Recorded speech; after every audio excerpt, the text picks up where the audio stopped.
Hello, everybody. My name's Nancy Pratt, and I'm your facilitator for our EDU 225 course. I'm very excited to see you in the forums and in our work together.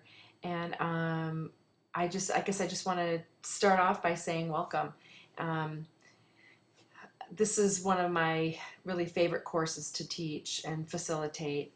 I've had a chance to facilitate the 8-week course online, the face-to-face course. It's 15 weeks. I've been at GCU multiple years, multiple semesters, and so I'm right now in my own personal doctoral studies, and so that I am on campus once a week on Thursdays, and so this online traditional works really well for me. So I get to keep my hands into the facilitation of the course, but I'm online. So, but those of you who are actually on campus, I start back on campus. We have had to do a couple of online courses, and in about a month, excuse me, I start back on campus on Thursdays. And so if there's ever a time, I know you guys are all on campus, right? And so if there's ever a time you want to see me or meet up face to face, we can certainly meet at the Starbucks up there or something on a Thursday afternoon. Okay, so just know I am accessible that way. My class doesn't start till 6 on Thursday nights. And like I say, I'll start back there sometime in the middle of October. So, and then I'll be there every Thursday. So, okay, so yes, so I just wanted to say welcome. I wanted to tell you, first of all, thank you for acknowledging my announcement from last time. In the beginning of the week.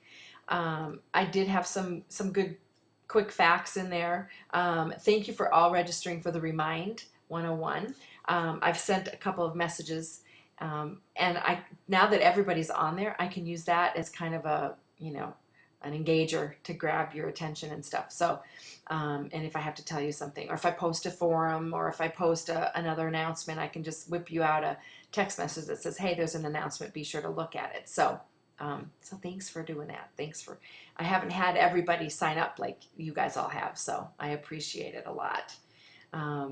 This is great. I don't mind LoudCloud so much, but the one thing I don't like about it is I can't announce. There's no announcement. There's no like email feature where I can reach everybody at the same time. But that's the beauty of technology these days. There's a lot of response to a lot of problems. One of those is not being able to make an announcement. So that's why I use Remind 101, and so thanks for signing up. Couple of things. I am available for by text a lot. I mean, really anytime throughout the day. If you're like in the middle of working on something and you need my attention, then please text me. You're welcome to it. And if I can answer you, I will. But I do have a day job. I'm sure you saw in my introductory post. So I am the director of educational technology at a small school district. And so, but if I can answer you on a text, I will. So if it's a quick question, or if it's a question that says, "Hey, Professor Pratt, could you please call me tonight," or whatever, then I'll do that too. Okay, so I'm available to you. You have to know that, and I don't mind at all. Okay. This is the only class I teach, so it's not like I have 4 classes that I have to worry about. I can give you my full attention. So I will try and start not necessarily each week, but each topic, each module, if you will, with a video announcement. So be watching for those and be sure to acknowledge so I know that you saw my instructions. Really important. In terms of grades, I can see that you, many of you did see this forum post kind of blurb. GCU policy, does state that, that initial post is really critical. It needs to be well written, informed, researched, and of substantive in terms of length. So sometime between 150 and 250 words is really how much that first one will be. And for lack of a better phrase, I will tell you, I do check that, because even though, it seems kind of ticky-tack, but, it's important to be informed with what you're writing about, okay? And so after this video, I'll start just paying attention to your posts in terms of that. And I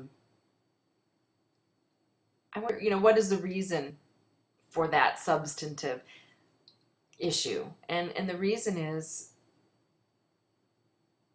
our forum is really our classroom. Like if I had you guys face to face, which I wish we did because I like face to face a lot. But since we're not face to face, we're online. It's really one of those things where it's our classroom.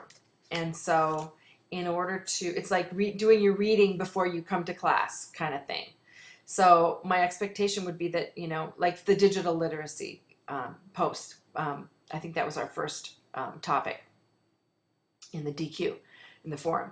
And my expectation would be that you would, at the very least, Google digital literacy before you post anything. Even though I do care about what you think, we all bring very important perspectives to the table. The second DQ, where you all were talking about the experience you've had with technology at your schools, or in your kind of growing up or whatever. I mean, that is definitely a question asking for your perspective. But the digital literacy question was really something that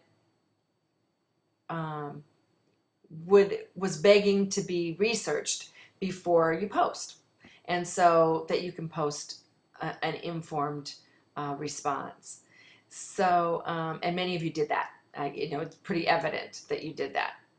And so,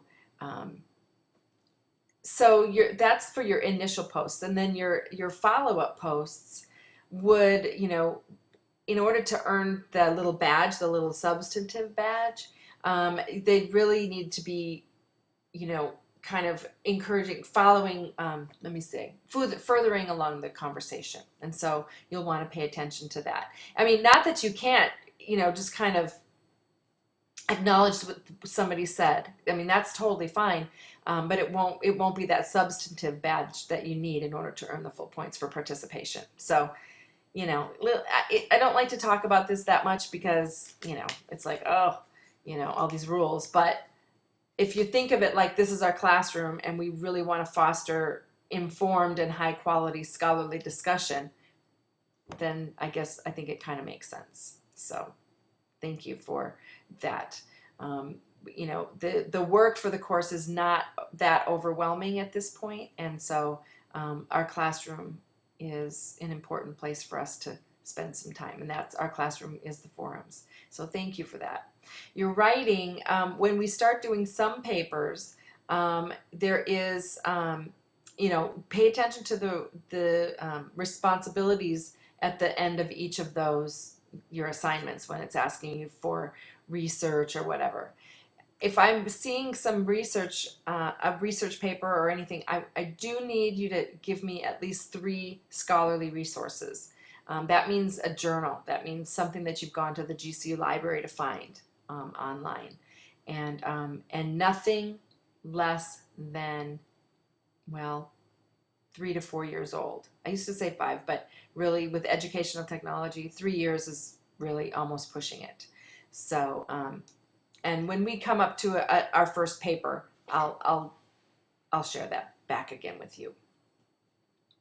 This errors and typos, sometimes I notice that we get a little, not this class obviously because we just started, but in other classes I've seen where we get a little sloppy with our posts, and so I guess I just wanted to say that again, we're scholarly writing even in our forums, and so we want to be sure to just check our work. I mean, we are in college, and so just check your work and make sure that it's something that you're proud of, and that you want us all to see. Okay. Great. So that was all that, and thank you for doing your acknowledgments. That's great. I wanted to have a list here of stuff I wanted to go over. I'm going to go to the calendar and show you that, let me go, right now this is August, so obviously what was due this week were the discussions, and you guys did a fantastic job. So lots of engaged discussion there, which was just great. And so next week we've got another 2 topics, 2 discussion questions, and then this assignment here. This is my favorite assignment of all the assignments that we do. This is my favorite one. And before we did the revision of this course, I took out a DQ and I replaced it with this assignment. I had my students do it, even though, it was kind of an alternative DQ.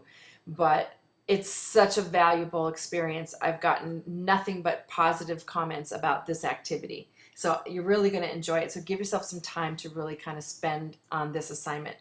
You're going to be going to the Arizona Technology Integration Matrix. It looks like this. Let's see. Let me get us home to where. Let me get you back. I'm on a.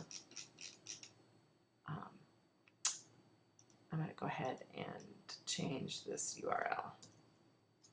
There we go. It's coming. There. So it's this page, and your job is really to get to this page. It is. Let me see. Hopefully you can see.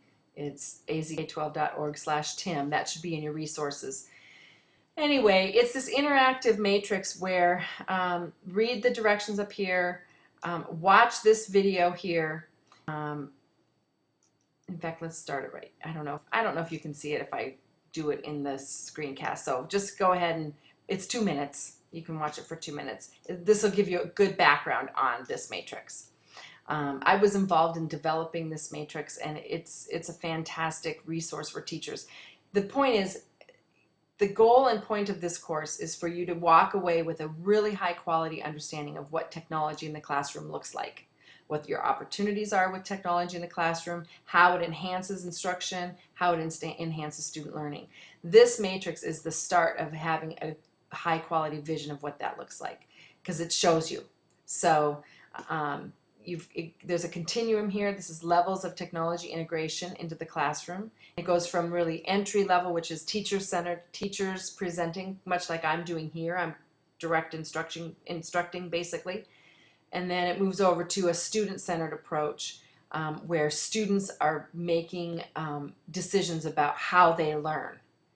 And so, but the beauty of it though is in each of these cells, there's video that talks about it. Okay, that actually shows you what it looks like. So watch this little video. It'll give you the tour of the matrix, and then the assignment is to actually watch, I think, 5 videos and do some connections with the videos, and then write a reflection about what you thought about it. And so, like I say, typically my students, this is like the most favorite, best assignment. It's great. So, thank you. So I'm going back to the calendar, and that is the assignment that's due next Sunday. Okay, for this first module. The module goes 2 weeks. So they call it topic 1. And so that's your big assignment. So the other piece, very quickly, that I want to talk to you about is that at the end of this course there is a benchmark due, and it is really a classroom technology plan. And with the revision, I was looking here, I knew I was going to do my video today, and I was looking within the course trying to find the instructions for that. When we rewrote the course, we added little benchmarks along the way. I don't see them in here, so I've got an email into the developers to find out where are the instructions for the benchmark. And so once I find that, I'll share it with you. So we've got time. We've got 14 more weeks, so we'll have time together. So I will get that to you. And so, like I said, the ultimate goal of the course is for you to have a real good vision for instructional technology into your classroom. I come with some, I think some solid background, at least as a classroom teacher. I was able to use technology in my classroom in a variety of ways, and through our forum discussions I'll start talking and sharing some of my past experiences with you. And in my job that I do now, which I've been working this job since 2006, all I do all day is coach and mentor teachers in using technology in their classroom. how to do innovative practice, how to engage students with technology, all those things. So I come to you with a kind of a high quality understanding of our goals here. And so I hope that I can support your thinking while you're learning. So I think I'm going to cut the video here of 15 minutes. I try not to go over 15 minutes. But I am going to add another little forum post for this week, and it's just a video. It's called Learning to Change, Changing to Learn. I'm going to ask you to watch it and then respond to it. So it's an important video in a variety of ways, and I'll write that in my little post. So I'm trying to think. I think that's it. I will post another video probably around the 21st, maybe around the 14th even. Maybe I'll do it in between. I don't know. But again, I'll send you a reminder when I post an announcement, and then hopefully you'll be able to see it right away. So don't forget, I'm available to you. Let me know when you want to, if you want to meet up as the course goes on. I can come down to GCU, or else at the very least, just text me if you need me, okay? All right. Well, I guess that's it. Have a wonderful Sunday. Okay, bye.